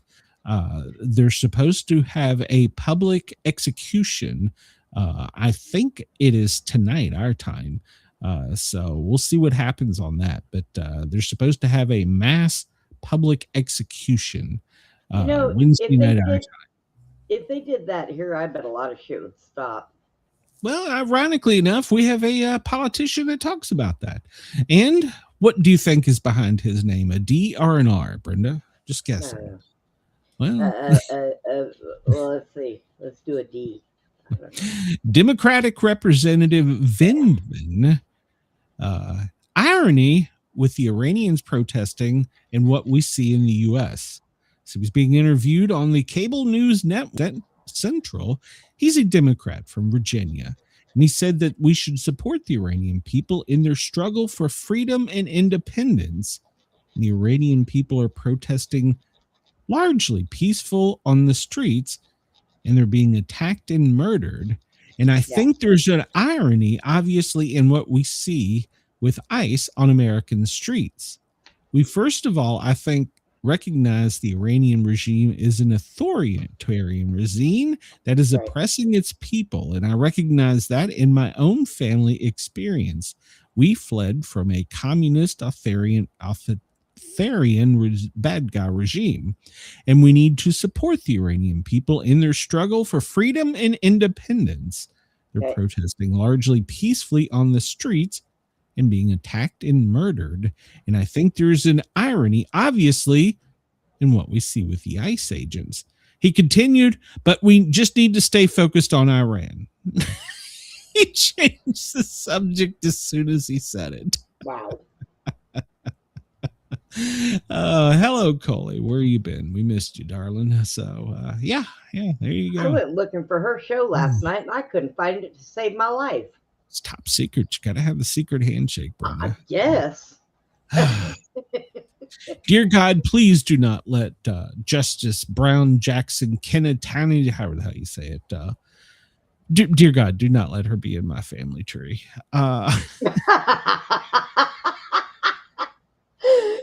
She embarrassed herself.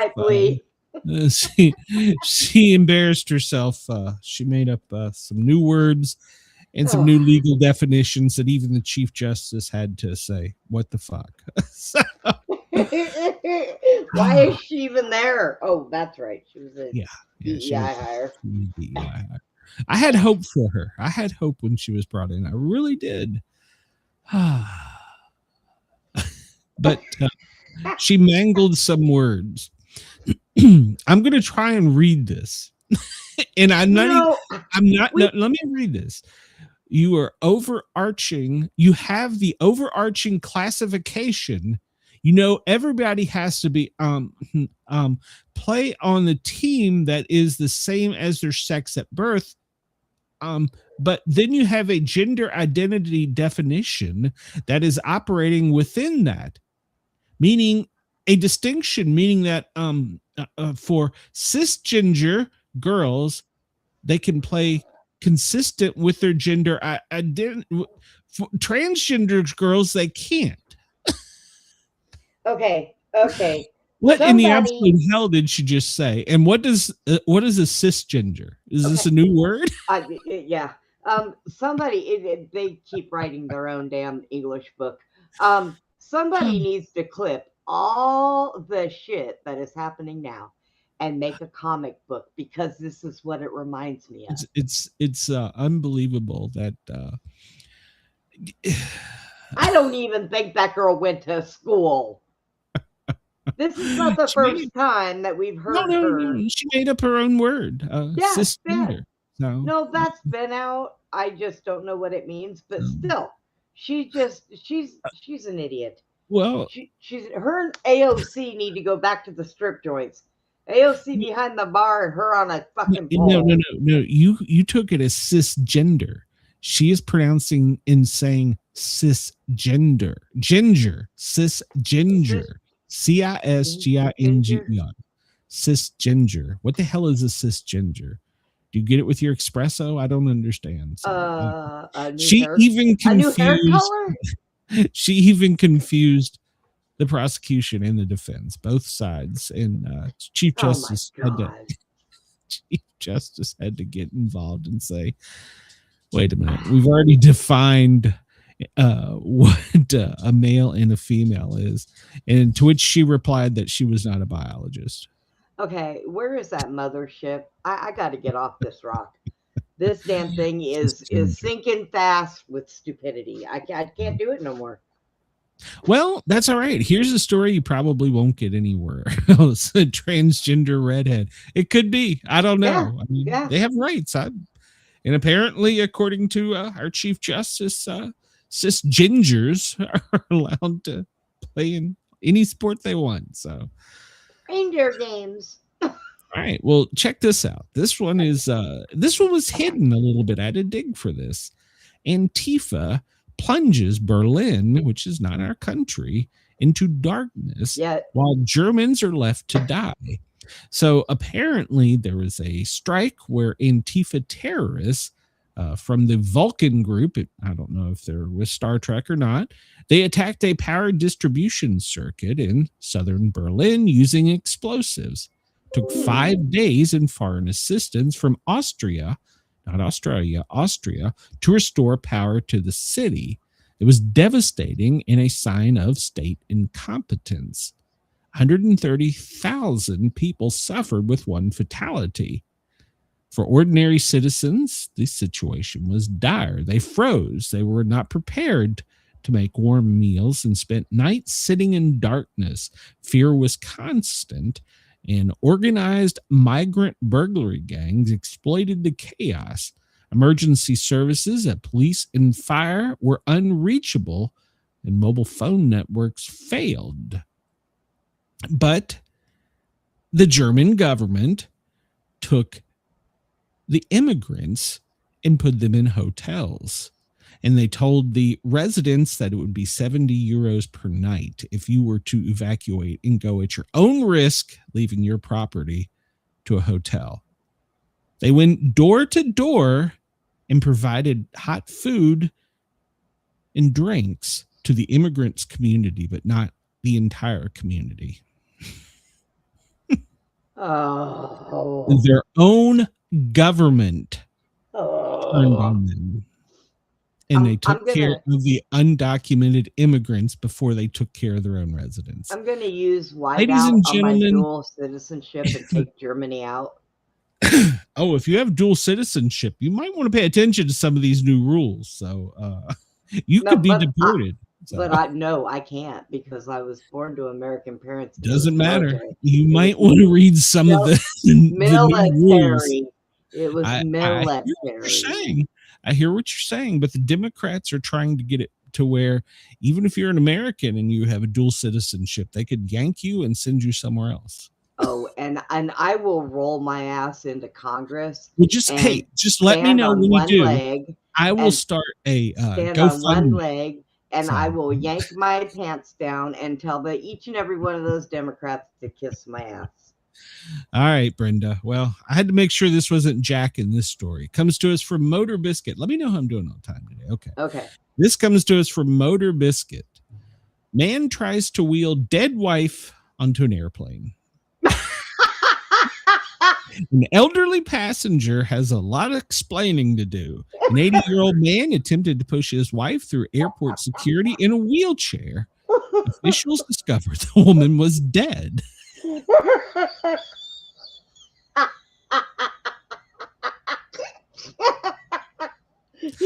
He didn't know.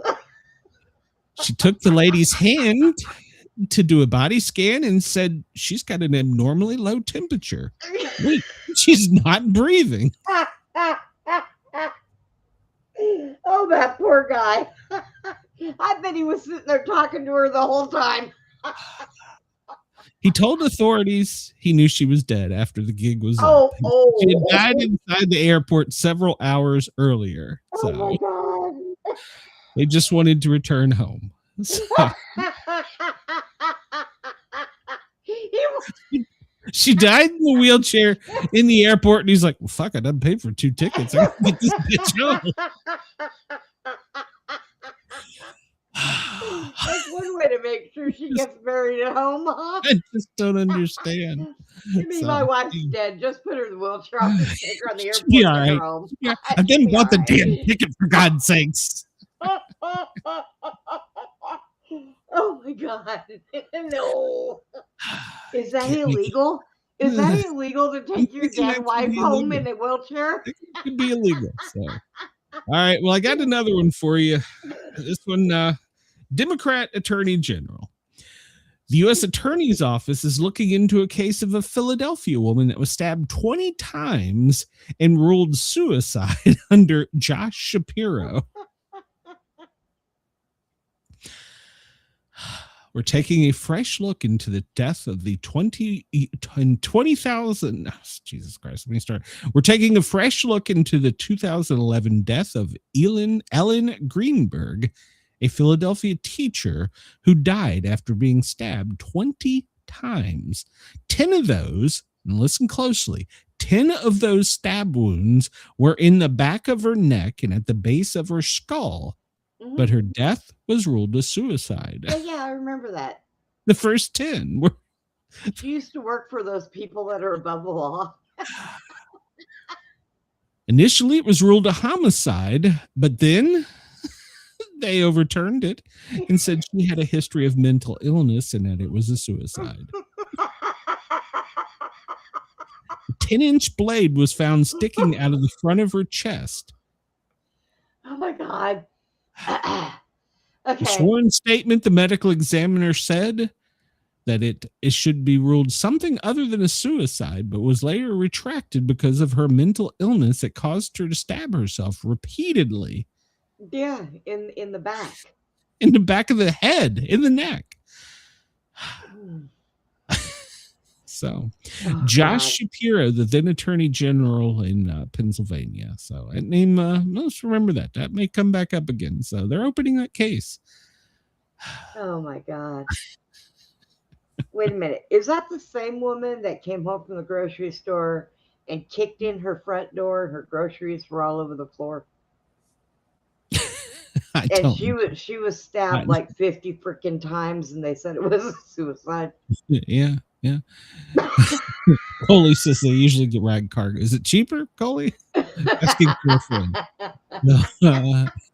Yeah. Yeah. I've done paid for the ticket. I got to get the bitch home.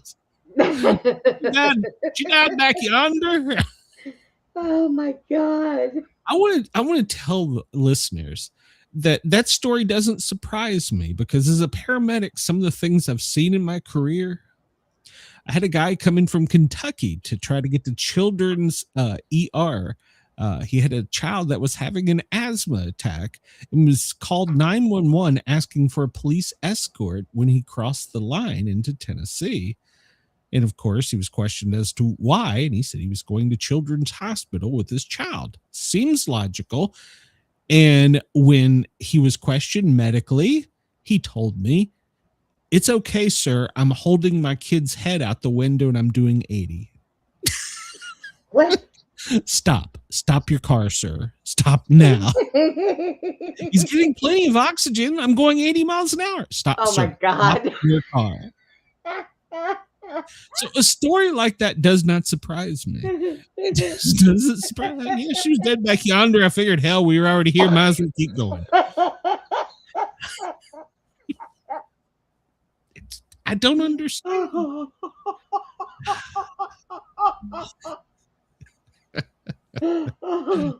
Yeah, some of these stories just they don't surprise me. Yeah, they don't surprise me. God. Yeah, holding his head out the window and doing 80, doing good.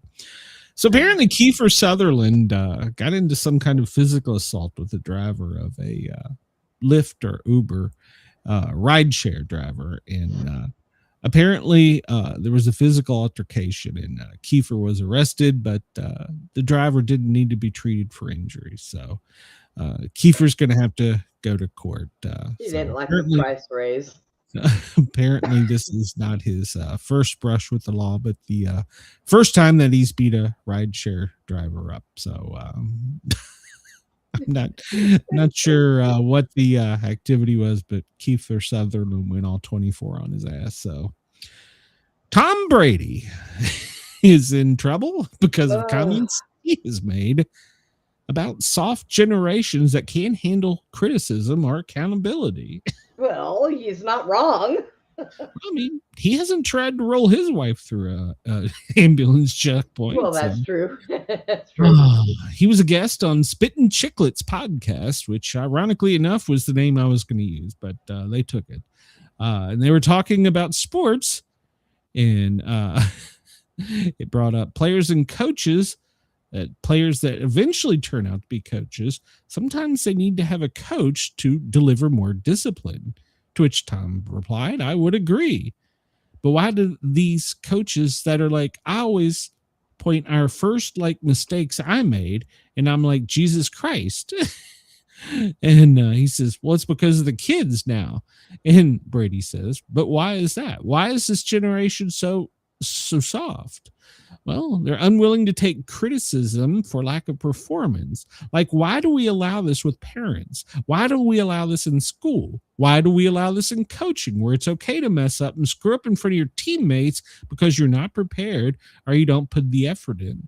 Why can't we call people out? And, well, Tom's in trouble for this comment. So, well, they didn't sound like they were questions. Well, no. He pretty much made a statement there. So Tom's in trouble. There you go. Sorry, Tom.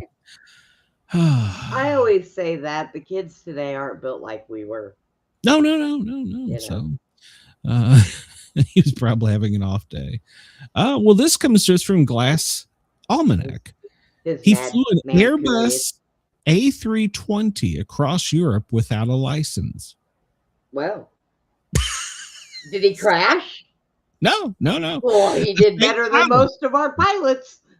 Yeah. So apparently he was the captain in charge of the ship, and my God, give that man a license. He flew across Europe before he got caught as the pilot. So I hear Delta's hiring. But he said he was just trying to get the deceased woman home. So I don't know.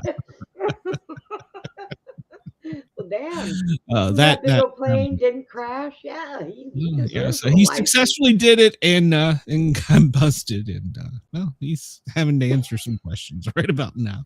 So Oh, our health secretary, Robert F. Kennedy, raised eyebrows after describing President Trump's eating habits, saying the president routinely consumes junk food, candy, and Diet Coke, yet continues to display remarkable physical resilience. During a recent interview, he offered an unusually blunt account of Trump's diet, while stressing that medical evaluations show the president remains in strong health despite nearing 90. Kennedy said his daily routine includes fast food, sugary snacks, particularly while traveling. The interesting thing about the president is that he eats really bad food, which is McDonald's, and then candy and Diet Coke. He drinks Diet Coke all the time. He added, there's a constant presence of sodas during his trips. Yeah. If you travel with him, you get this idea that he's pumping himself full of poisons all day long. He has the constitution of a deity, I swear. I don't know how he's alive, but he is. Did he say a deity? Yes, he did. Okay. Trump has defended his fast food preferences, particularly when he's on the road. According to the health secretary, this is our health secretary saying this, Trump believes eating from major chains reduces the risk of foodborne illnesses. Trump says that the only time that he eats junk food is when he's on the road and he wants to eat food from big corporations because he trusts it. He doesn't want to get sick when he's on the road. Trump, stop eating McDonald's. The president energy level often defies expectations. You don't know how he's walking around, much less being an energetic person any of us has ever met. Oh my God. This is the thing.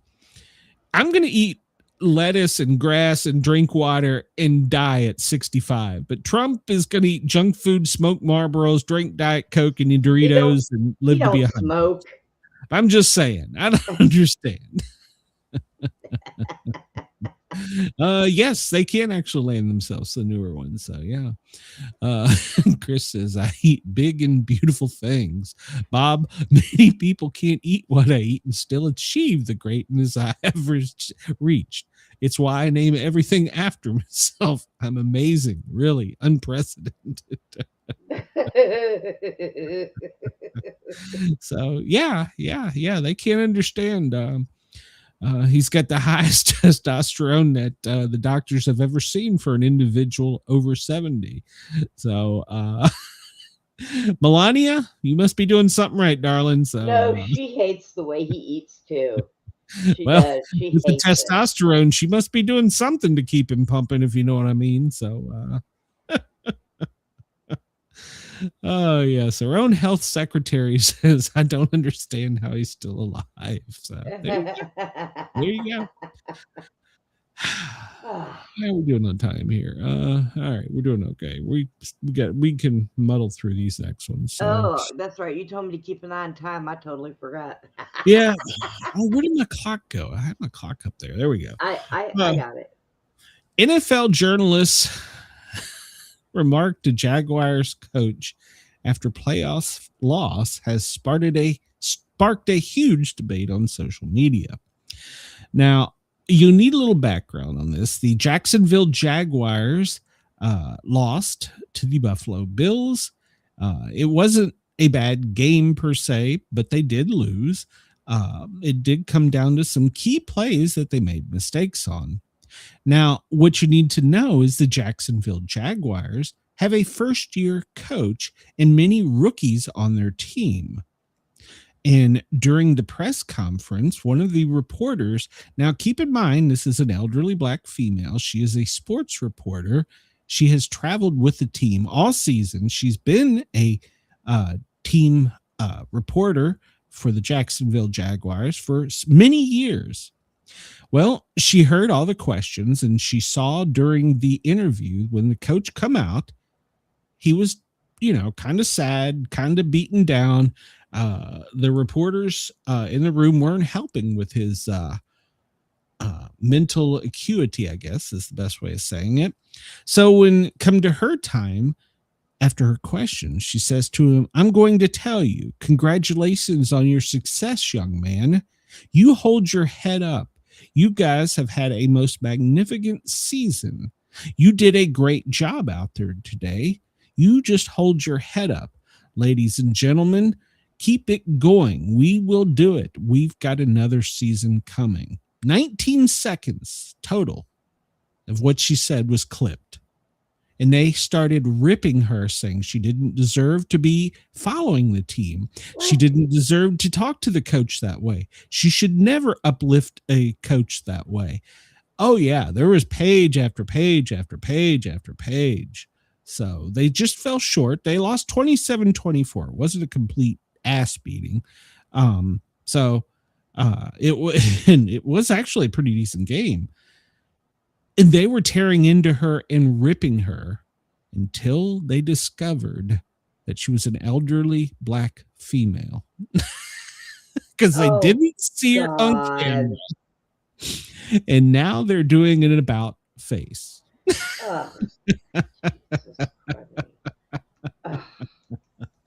So the Jacksonville Free Press and her, they have a organization.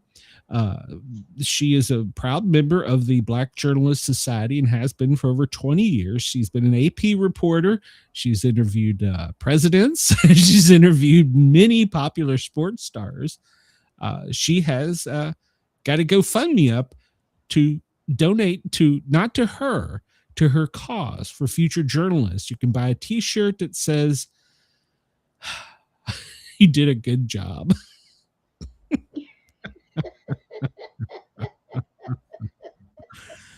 Yeah, so I applaud her. I think she did good. The coach looked visibly shaken and distressed when he come in right after the loss. And it was his team's first year. They almost made it to the Super Bowl. So kudos on him. He did a good job. I don't follow Jacksonville Jaguars, but I don't understand why a reporter giving a coach uplifting remarks and telling him he did a good job, young man. I don't understand why that is so controversial. Shouldn't we be uplifting people? Look. She's got more experience than half the people that probably reported on that. Oh, yeah, and, absolutely. They're stupid. And if I was her, I would go after whoever reported that. Oh, they are. She is. She's not backing down. So good girl. She wants to get money towards her cause to give funds to future journalists. Race doesn't matter, she says. But she's like, I've probably interviewed more people than a lot of these people who are coming at me. Right? Yeah. So, and you know what?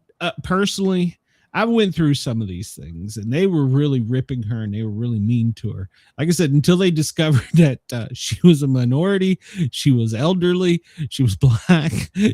She could be our grandma, for God's sakes. And then they were like, whoa, stop the presses.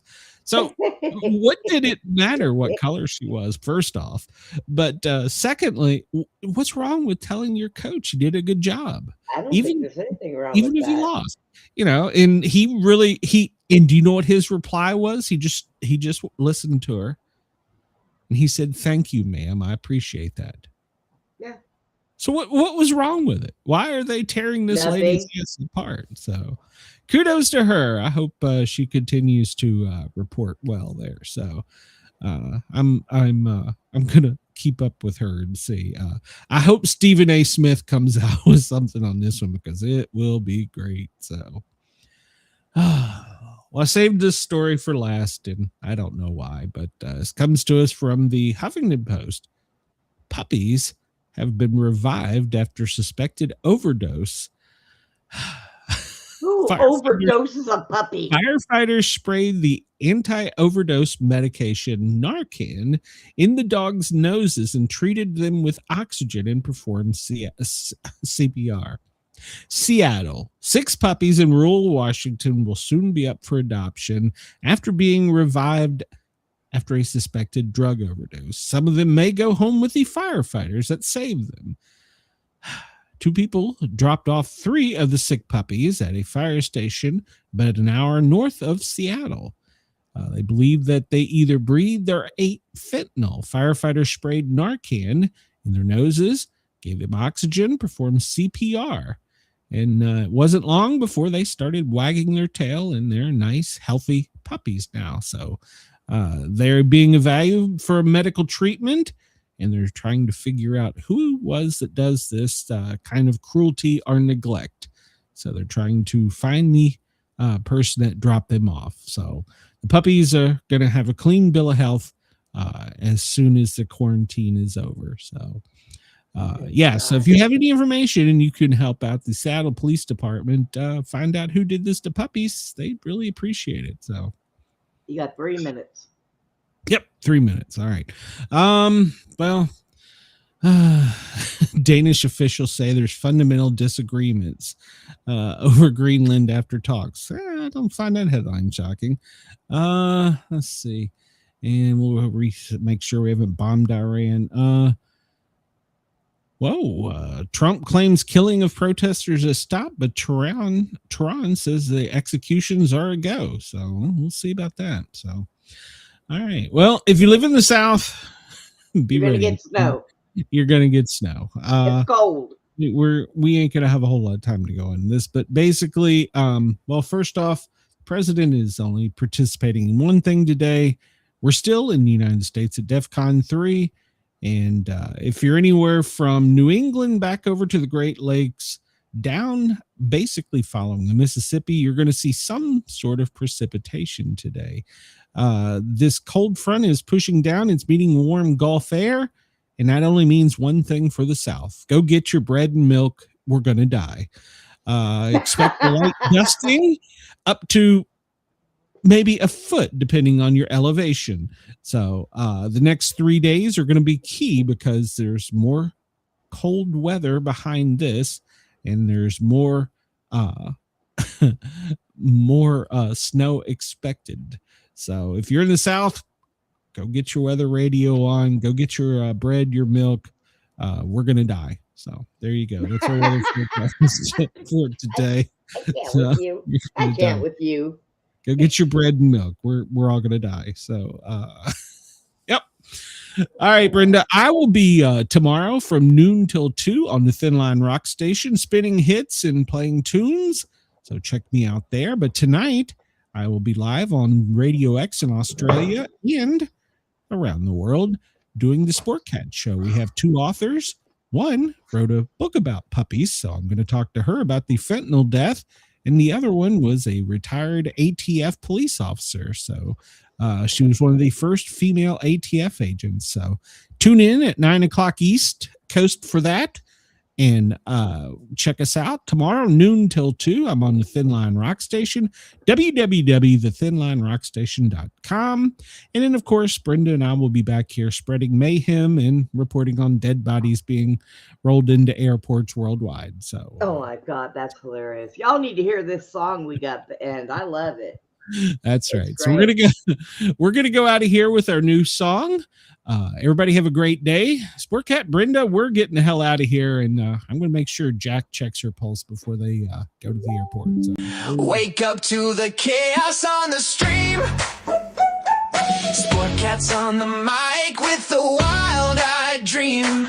Brenda by his side, they're spinning the news. Twisted takes, crazy jokes, no bunker, just views. A quiz and history, weather on the scroll from Greenland to the galaxy. They've got every goal. Laugh at fear, let the world do its thing. Sportcats Gazette, it's the chaos we sing. Sportcats Gazette, don't bunker tonight. We're riding the headlines with laughter and light. No prepping for doom, we dance in the fray. Sportcat keeps us laughing through the end of the day.